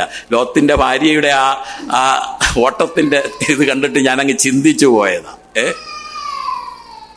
ഇന്ന് പലരുടെ, എന്നെ കുറ്റപ്പെടുത്തരുത്, നിങ്ങൾ വേണ്ടാത്ത കാര്യങ്ങളൊന്നും ചിന്തിക്കുകയും വേണ്ട. ഇന്ന് പലരുടെയും സുവിശേഷ പ്രവർത്തനങ്ങൾക്ക്, ആത്മീക തീഷ്ണതയ്ക്ക് കുറവ് സംഭവിക്കുന്നത് കുടുംബത്തിന്റെ പ്രേരണ നിമിത്തമാണെങ്കിൽ ദൈവം അതിന് അനുവദിക്കുന്നില്ല. ആത്മീക തീഷ്ണത കുടുംബത്തിന്റെ പ്രേരണ അനുസരിച്ചല്ല ചെയ്യേണ്ടത്, മക്കളുടെ പ്രേരണ അനുസരിച്ചല്ല ചെയ്യേണ്ടത്, സാഹചര്യത്തിന്റെ പ്രേരണ അനുസരിച്ചല്ല ചെയ്യേണ്ടത്. ദൈവികമായ വചനത്തിന്റെയും ദൈവത്തിന്റെയും പ്രേരണ അനുസരിച്ച് നിർവഹിക്കേണ്ടതാണ് ആത്മീകമായ തീഷ്ണത. ഇവിടെ എന്തായാലും ഇവിടെ വായിക്കുന്നത്, അവൻ താമസിച്ചപ്പോൾ, 16-ാമത്തെ വാക്യം, 19:16 ഞാൻ നിർത്തിക്കൊള്ളാം. അവൻ താമസിച്ചപ്പോൾ, ബട്ട് ഹി ലിങ്കേർഡ് എന്ന് പറഞ്ഞാൽ എന്താ അർത്ഥം? അവന് ഒരു ശുഷ്കാന്തി, ലിങ്കേർഡ് എന്ന് പറഞ്ഞാൽ ശരിക്കും അർത്ഥം അതല്ലേ? അവന് ഒരു പിന്നോട്ടാ ശുഷ്കാന്തി ഇല്ല എന്ന് പറഞ്ഞാൽ പോകണം, വേണ്ടതേ, അല്ലെങ്കിൽ പെക്കളയാം. ഇത് തന്നെയാണ് ഇന്നത്തെ ആത്മീക തീഷ്ണത. സഭായോഗത്തിന് പോകണോ? ബൈബിൾ ക്ലാസ് ഉണ്ട്, പോണോ? അത്ര ശരിയല്ല. ഇന്ന് കുറച്ച് അയ്യോ പോകാതിരിക്കുന്ന എങ്ങനെ? ഇത് തന്നെയാണ് ഇവിടെ ലോത്തിന് സംഭവിച്ചത്. ലിങ്കേഡ്, ബട്ട് ഹി ലിങ്കേഡ്, ശുഷ്കാന്തി ഇല്ലാത്തവനായിട്ട് മാറി. പോകണോ പോകണ്ടയോ എന്നുള്ള തരത്തിൽ കാണുന്നു. എന്നിട്ട് അവിടെ വായിക്കുന്നത്, തുടർന്ന് കാണുന്ന ഭാഗം ഇങ്ങനെയാണ്: യഹോവ അവനോട് കരുണ ചെയ്യുകയാൽ, the Lord being merciful to him. പ്രിയമുള്ളവരെ, നിങ്ങൾ വിടാതെ പലതിനെയും പിടിച്ച് ആത്മീക ഇല്ലാത്തവരായി ഇരിക്കുമ്പോഴും ദൈവം നിങ്ങളോട് കരുണ കാണിക്കുകയാ. ലോത്തിനെ തീപ്പൊയ്കയിൽ നിന്നും രക്ഷിപ്പാൻ കരുണ കാണിച്ച വലിയവനായ മഹാകരുണാമയനായ മഹാമനസ്കതയുള്ള ദയുള്ള ഞാൻ മുടിഞ്ഞു പോകാതിരിക്കുന്നത് ദൈവത്തിന്റെ ദയ. ശ്രദ്ധിക്കുന്നുണ്ടല്ലോ, അവിടെ ലോത്തിനോട് പറഞ്ഞ കാര്യമാണ്. എന്താ?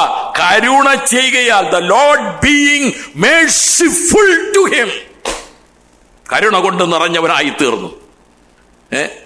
ആ പുരുഷന്മാർ എന്ന് പറഞ്ഞാൽ ആ ദൈവദൂതന്മാർ അവനെയും ഭാര്യയെയും 2 പുത്രിമാരെയും കൈക്ക് പിടിച്ച് പട്ടണത്തിന്റെ പുറത്തുണ്ടാക്കി. അത്രയും തീഷ്ണതയില്ലാത്തതായി മാറി. പ്രിയമുള്ളവരെ, ആ ഒരു അനുഭവം നമ്മുടെ ജീവിതത്തിൽ വരാനായിട്ട് പാടില്ല.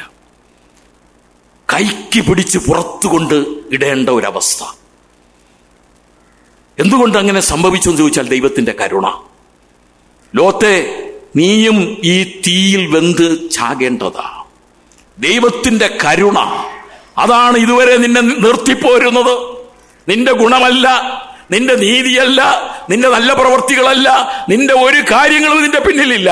പ്രിയപ്പെട്ട ദൈവമക്കളെ, നാം ഓർമ്മിക്കേണ്ട ഒരു പ്രധാനപ്പെട്ട വസ്തുത, എന്നോട് ദൈവം കാണിക്കുന്ന ദയ, എന്നോട് ദൈവം കാണിക്കുന്ന കരുണയാണ് ഇത്രയും കാലം എന്നെ ഇവിടെ പിടിച്ചു നിർത്തിയത്. അവനെ പിടിച്ച് പുറത്തേക്ക് കൊണ്ടുപോയി. അവിടെ അബ്രഹാമിനെ ഓർത്തിട്ടാണ് ചെയ്തത്. നാശം സംഭവിക്കും എന്നറിഞ്ഞിട്ടും ബദ്ധപ്പാട് കാണിക്കാത്ത ലോത്ത് നമുക്കിന്നൊരു മുന്നറിയിപ്പായിട്ട്, ഒരു പാഠമായിട്ട് നിൽക്കുക. ഇനി പട്ടണത്തിന് പുറത്ത് കൊണ്ടിട്ടു അല്ലേ, പിന്നെ എന്താ സംഭവിച്ചത് മോളിസോരി? പിന്നെ എന്താ സംഭവിച്ചത്? എന്നിട്ട് പറയുന്ന 19:17, അവരെ പുറത്തു കൊണ്ടുവന്ന ശേഷം അവൻ എന്ന് പറഞ്ഞ കർത്താവ് പറയും, ജീവരക്ഷയ്ക്കായി ഓടിപ്പോക. പിന്നെ പറയുന്നു, പുറകോട്ട് നോക്കരുത്, അടുത്ത് ഈ പ്രദേശത്തെങ്ങും നിൽക്കരുത്, നിനക്ക് നാശം സംഭവിക്കാതിരിപ്പാൻ പർവ്വതത്തിലേക്ക് ഓടിപ്പോക. കർശനമായ നിർദ്ദേശങ്ങളാണ് കൊടുക്കുന്നത്. ജീവരക്ഷ വേണമെങ്കിൽ നീ ഓടിപ്പോണം, പിന്നിലുള്ളത് മറക്കണം, ഈ പ്രദേശത്തെങ്ങും നിൽക്കരുത്. ഈ പ്രദേശം നാശമാണ്, ഈ പ്രദേശം ശാശ്വതമല്ല, ഇത് നശ്വരമാണ്, ഇത് പരദേശമാണ്, നിനക്കുള്ള പ്രദേശമല്ല. ഈ പ്രദേശത്തെങ്ങും നിൽക്കരുത്, മാത്രമല്ല പുറകോട്ട് നോക്കരുത്, പിന്നിലുള്ളതൊക്കെ മറന്നേ പറ്റൂ. നിനക്ക് നാശം സംഭവിക്കാതിരിക്കണമെങ്കിൽ നീ പർവ്വതത്തിലേക്ക് പോണം, ഉയരത്തിലുള്ളത് അന്വേഷിക്കണം, ഭൂമിയിലുള്ളതല്ല, ഉയരത്തിലുള്ളത് തന്നെ ചിന്തിപ്പീൻ. അതാണ് പർവ്വതത്തിലേക്ക് ഓടിപ്പോവുക. ഇത് പറഞ്ഞപ്പോഴും ഇങ്ങനെ ഒരു ലോത്തുണ്ടോ? എവനെയൊക്കെ എന്തിനാ ദൈവം ഇങ്ങനെ വെച്ച് പൊറുപ്പിക്കുന്നത് എന്ന് നമുക്ക് ചിന്തിപ്പോയി. അത് എന്നെക്കുറിച്ച് എന്നെ ചിന്തിച്ചാൽ മതി. ഇത്രയും തീക്ഷ്ണതയില്ലാതെ ഇത്രയൊക്കെ ദൈവം നമ്മോട് കരുണ കാണിച്ചിട്ടും അയ്യോ, പട്ടണത്തിന് പുറത്ത് വലിച്ചഴച്ചു കൊണ്ടിട്ടിട്ടും അവിടെ നിന്ന് പറയുന്ന കാര്യം 19-20 വാക്യങ്ങൾ, 5 മിനിറ്റൂടെ. നിനക്കടിയനോട് കൃപ തോന്നിയല്ലോ, എന്റെ ജീവനെ രക്ഷിപ്പാൻ എനിക്ക് വലിയ കൃപ കാണിച്ചിരിക്കുന്നു. ദൈവത്തെ അങ്ങ് അടിച്ചു ചെത്തക്കൊമ്പിൽ കയറ്റുക, വലിയ കൃപ കാണിച്ചിരിക്കുന്നു. എന്നിട്ട് പറയുന്ന ഒരു എക്സ്ക്യൂസ് എന്താ? പർവ്വതത്തിൽ ഓടിയെത്തുവാൻ എനിക്ക് കഴിയുകയില്ല, പക്ഷേ എനിക്ക് ദോഷം തട്ടി മരണം സംഭവിക്കും. എന്നിട്ട് ഒരു പട്ടണം ഇങ്ങനെ ചൂണ്ടിക്കാണിച്ചു, ഇതാ ഈ പട്ടണം സമീപമാണ്, അവിടേക്ക് എനിക്ക് ഓടാം, അത് ചെറുതാകുന്നു, ഞാൻ അവിടേക്കൊന്ന് ഓടിപ്പോട്ടെ, അത് ചെറുതല്ലോ, എന്നാൽ എനിക്ക് ജീവരക്ഷയുണ്ടാകും. ഇവന്റെ ന്യായം വല്ലാത്തന. ഇത് വിശദീകരിക്കേണ്ട കാര്യമാണെങ്കിലും വിശദീകരിക്കുന്നത്. ഇവിടെ ജീവരക്ഷ ഉണ്ടാകാനാണ് ദൈവം എല്ലാം പ്രവർത്തിച്ചു വെച്ചത്.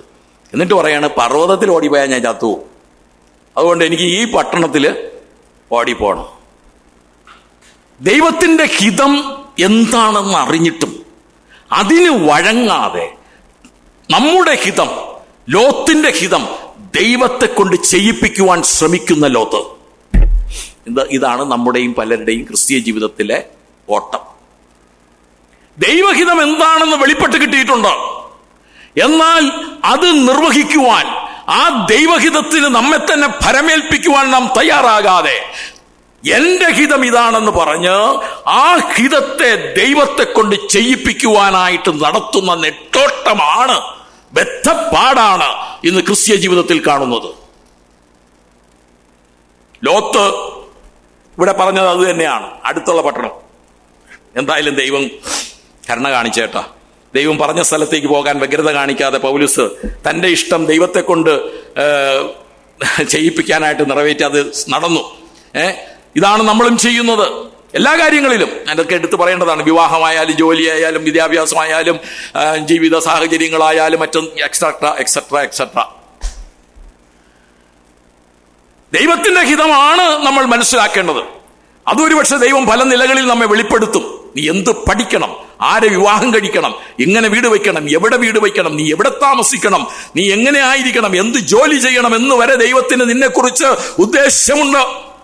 എന്നാൽ അത് വെളിപ്പെട്ട് കിട്ടിയാലും നമ്മുടെ ഹിതത്തെ ദൈവഹിതത്തിന് വെളിപ്പെടാതെ നമ്മുടെ ഹിതത്തെ, എന്റെ ഹിതത്തെ ദൈവത്തെ കൊണ്ട് ചെയ്യിപ്പിക്കുവാൻ ശ്രമിക്കുന്നെങ്കിൽ ലോത്തിന്റെ ഭാര്യയെ മാത്രം ഓർത്താ പോരാ, ലോത്തിനെയും കുടുംബത്തെ ഒന്നാകെ നാം ഓർക്കേണ്ട ആവശ്യമുണ്ട്. ഇക്കാര്യത്തിലും ദൈവം ദയ കാണിച്ചു. 21-ാമത്തെ വാക്യത്തിൽ ഇക്കാര്യത്തിൽ ഞാൻ നിന്നെ കടാക്ഷിച്ചിരിക്കുന്നു. ദയല്ല, അവിടെ വെറും കരുണ മാത്രമല്ല, കടാക്ഷം, ദയാകടാക്ഷം. നീ പറഞ്ഞ പട്ടണം ഞാൻ മറിച്ചു കളയുകയില്ല. I will not overthrow the city as which you have spoken. ശരിക്കും ഈ ലോത്ത് കാണിച്ചു കൊടുത്ത പട്ടണം സോദോം ഗൊമോറ മാത്രമല്ല കേട്ടോ തീ കൊണ്ട് നശിപ്പിക്കപ്പെട്ടത്. യെശയ്യാവിന്റെ പ്രവചനത്തിൽ വായിക്കുന്നുണ്ട് അതിന് ചുറ്റുമുള്ള പല പ്രദേശങ്ങളും. ആ സോദോം ഗൊമോറയുടെ ചുറ്റുമുള്ള പ്രദേശങ്ങളിൽ പെട്ടുന്ന ഈ പട്ടണത്തെയും ദൈവം നശിപ്പിക്കാൻ വെച്ചതാണെന്നേ. എന്ന് പറഞ്ഞാൽ എന്താ? ആ പട്ടണത്തിലെ വാസികളും കൊള്ളരുതാത്തവരാ. ആ പട്ടണവും ദൈവജനത്തിന് യോജ്യമല്ല. അതിനെയും ദൈവം നശിപ്പിക്കാൻ വെച്ചതാ. ആ പട്ടണമാണ് വീണ്ടും ലോത്ത് തെരഞ്ഞെടുക്കുന്നത്. ദൈവം അതിനെ അനുവദിച്ചു. സംഭവിച്ചത് എന്താണ്? ഈ കാര്യത്തിൽ ഞാൻ നിന്നോട് ദയ കാണിച്ചു. ലോത്തിന് വേണ്ടി ആ പട്ടണം ദൈവം നശിപ്പിച്ചില്ല. പക്ഷേ ലോത്ത് തെരഞ്ഞെടുത്ത പട്ടണം ഈ ലോകത്തോടുള്ള മോഹം തന്നെയാണ്. വീണ്ടും അവൻ തെരഞ്ഞെടുത്തത് ലോകത്തിന്റെ മോഹം തന്നെയാണ്. ദൈവം പറഞ്ഞ പർവ്വതം അതല്പം അകലെയാണ്, പക്ഷേ വളരെ സുരക്ഷിതമാണ്, വളരെ സെക്യൂരിറ്റി, വളരെ സെക്യൂറബിളാ. അതിന് യാതൊരു കുഴപ്പവും സംഭവിക്കില്ല. പർവ്വതത്തിന് അവിടെ പോയാൽ നിനക്ക് ജീവരക്ഷ മാത്രമല്ല, ആത്മരക്ഷയും നിന്റെ ആത്മീകമായ കാഴ്ചപ്പാടുമൊക്കെ വർദ്ധിക്കും. അവിടെ പോകാൻ നിനക്ക് മനസ്സില്ല. നിന്റെ ബലഹീനതകളും നിന്റെ കഴിവില്ലായ്മകളും ഒക്കെ പറഞ്ഞ് ദൈവത്തെ ബോധ്യപ്പെടുത്തുകയാ. പ്രിയമുള്ളവരെ, പർവ്വതത്തിലേക്ക് പോയിരുന്നുവെങ്കിൽ അത് സുരക്ഷിതമായിരുന്നു. സോദോം പ്രദേശം വിടാനുള്ള ആ വൈമനസ്യം, അതിനടുത്തുള്ള പട്ടണം വീണ്ടും തിരഞ്ഞെടുക്കുന്ന ലോത്ത്. പ്രിയമുള്ളവരെ, ലോത്തിന്റെ ഭാര്യയെക്കുറിച്ച് അവിടെ പറയുന്നുണ്ട്. അവന്റെ പിന്നിൽ നിന്ന് തിരിഞ്ഞു നോക്കി. ഒപ്പം ഓടേണ്ടതാ. ഭാര്യമാരെ, സഹോദരിമാരെ, ഭർത്താവിനൊപ്പം ഓടേണ്ടതാ. പിന്നോക്കം പോയാലേ ശരിയാകില്ല. ഭർത്താവിനൊപ്പം ആത്മീകമായ കാര്യങ്ങൾ ഞാൻ പറയുന്നു. ഭർത്താവിനൊപ്പം. ഭർത്താവ് അല്പം പിന്നോട്ട് പോയാൽ പ്രോത്സാഹിപ്പിക്കണം. ഭാര്യ അല്പം പിന്നോട്ട് പോയാൽ ഭർത്താവ് പ്രോത്സാഹിപ്പിക്കണം. വേണ്ടുന്ന ഊർജം അവർക്ക് കൊടുക്കണം. അതിന് ഞാനും നിങ്ങളും കടപ്പെട്ടിരിക്കുകയാണ്. ലോത്തിന്റെ ഭാര്യയെക്കുറിച്ച് നമ്മൾ വായിക്കുന്നുണ്ട്. But lots wife behind him looked back and she became a pillar of salt. ഓട്ടത്തിന്റെ വേഗം കുറച്ചത് മാത്രമല്ല, ലോത്തിന്റെ പിന്നിൽ പോയി നിന്നു തിരിഞ്ഞു നോക്കി. ദൈവിക പ്രമാണം ആകെ ലംഘിക്കുകയാ. പ്രിയമുള്ളവരെ, ലോത്തിന്റെ ഭാര്യ ഓട്ടത്തിൽ ദൈവിക പ്രമാണങ്ങൾ പാലിച്ചില്ല. മനസ്സ് സോദോമിൽ തന്നെ വെച്ചു, വഴിയിൽ വെച്ച് നശിച്ചു. സങ്കീർത്തനത്തിലൊരു വാക്യമുണ്ടല്ലോ, വഴിയിൽ വെച്ച് നശിക്കാതിരിപ്പാൻ പുത്രനെ ചുംബിച്ചുകൊള്ളുവിൻ. കർത്താവിനെ നോക്കി, കർത്താവ് പറഞ്ഞ കാര്യം ലക്ഷ്യമാക്കി നാം ഓടുകയാണെങ്കിൽ തീർച്ചയായിട്ടും ദൈവം നമ്മെ കരങ്ങളിൽ പിടിച്ചുകൊള്ളും. ആത്മീകമായ ബന്ധപ്പാടില്ലെങ്കിൽ സംഭവിക്കാവുന്ന ലോകത്തിൽ സംഭവിച്ച കാര്യം പിന്നെ പറയണ്ടല്ലേ, എല്ലാവർക്കും അറിയാം. ലഹരി പിടിപ്പിച്ച് ഒരു വേണ്ടാത്ത 2 തലമുറകളെ ഉണ്ടാക്കി. മോവാബ്യരും അമോന്യരും ദൈവസന്നിധിയിൽ ശപിക്കപ്പെട്ട തലമുറകളുടെ പിതാവായിട്ട് ലോത്തിന് മരിക്കേണ്ടി വന്നത് എത്രയോ നിർഭാഗ്യകരമാണ്. ദൈവത്തിന്റെ കാര്യങ്ങൾ അനുഷ്ഠിക്കാൻ നമ്മുടെ ഇഷ്ടങ്ങൾക്ക് വിധേയപ്പെട്ട് നമ്മുടെ ഇഷ്ടം ദൈവത്തിന്റെ ഇഷ്ടമാക്കി മാറ്റി, അല്ലെങ്കിൽ ദൈവഹിത നമ്മുടെ ഇഷ്ടം ദൈവത്തെ കൊണ്ട് പ്രവർത്തിച്ച് ജീവിച്ചാൽ ഒരുപക്ഷേ നമ്മുടെ ജീവിതത്തിനും വരുവാൻ സാധ്യതയുള്ളത് ഇത് തന്നെയാണ്. നശിക്കപ്പെട്ട തലമുറ, ശപിക്കപ്പെട്ട തലമുറ, ദൈവത്തിനായിട്ട് നിലനിൽക്കാത്ത തലമുറ നമ്മിൽ നിന്നും ഉണ്ടാകാതിരിപ്പാൻ ദൈവത്തിന്റെ വാക്ക് പ്രമാണിച്ച് ദൈവം പറയുന്നത് പോലെ പർവ്വതത്തിലേക്ക് പോകുവാൻ നമ്മൾ തയ്യാറാകണം. സ്വല്പ പ്രയാസമാ, ഈ വഴി ഇടുക്കമാ, ഞെരുക്കമാണുള്ളത്. എന്നാലും ആഞ്ഞും കൊണ്ട്, പൗലോസ് പറയുന്നത് പോലെ ആഞ്ഞും കൊണ്ട് ഓടണം. ഇതൊരു മുന്നറിയിപ്പാണ്. പൗലോസ് നമ്മെ ഉദ്ബോധിപ്പിക്കുന്നതാണ്. ആകയാൽ നാമും സാക്ഷികളുടെ ഇത്ര വലിയൊരു സമൂഹം നമുക്ക് ചുറ്റുമുള്ളതുകൊണ്ട് സകല ഭാരവും മുറുകെ പറ്റുന്ന പാപവും വിട്ട് നമുക്ക് മുമ്പിൽ വെച്ചിരിക്കുന്ന ഓട്ടം സ്ഥിരതയോടെ ഓടണം. വിശ്വാസത്തിന്റെ നായകനും പൂർത്തി വരുത്തുന്നവനുമായ യേശുവിനെ നോക്കുക. അവൻ തന്റെ മുമ്പിൽ വച്ചിരുന്ന സന്തോഷം അപമാനം അലക്ഷ്യമാക്കി ക്രൂശിനെ സഹിച്ചു. പ്രിയമുള്ളവരെ, ഇതായിരിക്കണം നമ്മിൽ വച്ചിരിക്കുന്ന സന്തോഷം. നമ്മുടെ മുമ്പിൽ വെച്ചുള്ള സന്തോഷം ഓർത്തുകൊണ്ട് ആ പർവ്വതത്തെ ലക്ഷ്യമാക്കി നമുക്ക് ഓടണം. 12-ാം അധ്യായം തന്നെ 3-ാമത്തെ വാക്യത്തിൽ വായിക്കുന്നുണ്ട്. എബ്രായർക്ക് എഴുതിയ 12:3 നിങ്ങളുടെ ഉള്ളിൽ ക്ഷീണിച്ചു മടുക്കാതിരിപ്പാൻ പാപികളാൽ തനിക്ക് നേരിട്ട ഇങ്ങനെയുള്ള വിരോധം സഹിച്ചവനെ ധ്യാനിച്ചുകൊള്ളുവിൻ. എന്റെ ഓട്ടം എന്ന് പറയുന്നത്, ആത്മീക ജീവിതം എന്ന് പറയുന്നത് പൂർത്തീകരിക്കണം. പ്രിയമുള്ളവരെ, നമുക്ക് അങ്ങനെ ഇടയാകണം. ബദ്ധന്മാർ ഭാഗത്തേക്ക് മടങ്ങി വരട്ടെ.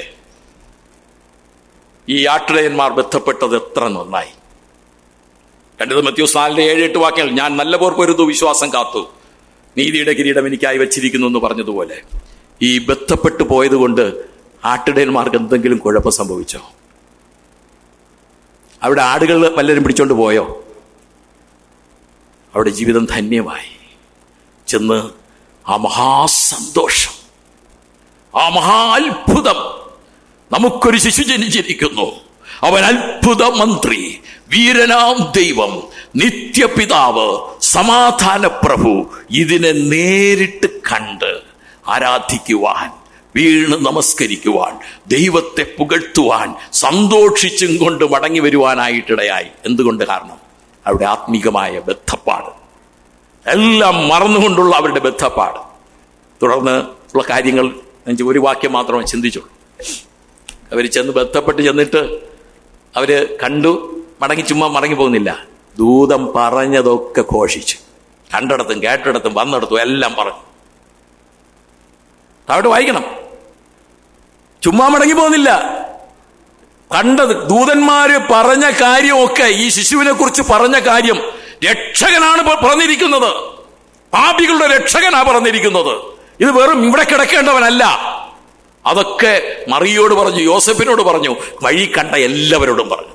കേട്ടവരൊക്കെ എന്ത് ചെയ്തു? ആശ്ചര്യപ്പെട്ടു. ഓ, അങ്ങനെയാണോ? ഓ, അറിയില്ലല്ലോ. പക്ഷേ മറിയെക്കുറിച്ച് വായിക്കുന്നുണ്ട്, അവൾ കേട്ടതൊക്കെ ഹൃദയത്തിൽ സംഗ്രഹിച്ച് ധ്യാനിച്ചു കൊണ്ടിരുന്നു. ഇങ്ങനെ ചിലരുണ്ടാകും. നമ്മൾ അറിയിക്കുന്ന സുവിശേഷം, ദൈവത്തിന്റെ വചനം കേട്ട് ചുമ്മാ ആശ്ചര്യപ്പെട്ടു പോയത് കൊണ്ടൊന്നും കാര്യമില്ല. അതുകൊണ്ട് കാര്യമായില്ല. ഹൃദയത്തിൽ സംഗ്രഹിക്കണം, അതിനെ ദിനംതോറും ധ്യാനിച്ചു കൊണ്ടിരിക്കണം. പ്രിയമുള്ളവരെ, ഇതാണ് ആട്ടിടയന്മാരുടെ ബദ്ധപ്പാടിന്റെ പരിണിത ഫലം. നമുക്ക് ഈ ദിവസങ്ങളിൽ നമ്മുടെ ക്രിസ്തീയ ജീവിതത്തിന്റെ ബദ്ധപ്പാട് എന്താണെന്ന് നോക്കാം. ഭൗതികമായ ആ കാര്യത്തിൽ മാത്രം ലക്ഷ്യം വെച്ച് അതിനെ മാത്രം ലക്ഷ്യമാക്കിക്കൊണ്ടുള്ള പോക്ക്, അത് ബദ്ധപ്പാടില്ലാത്ത ജീവിതമാണ്. ആത്മീകമായ ഒരു ബദ്ധപ്പാട് ഈ ദിവസങ്ങളിൽ നമ്മുടെ സഭകളിലെ എല്ലാ വിശ്വാസികൾക്കും, എല്ലാവർക്കും, എനിക്കും ഒക്കെ ഉണ്ടാകേണ്ടത് അത്യാവശ്യമാണ്. നാൾ സമീപിക്കുന്നു എന്ന് തോന്നും തോറും ചെയ്യേണ്ട കാര്യങ്ങളാ ഇതൊക്കെ.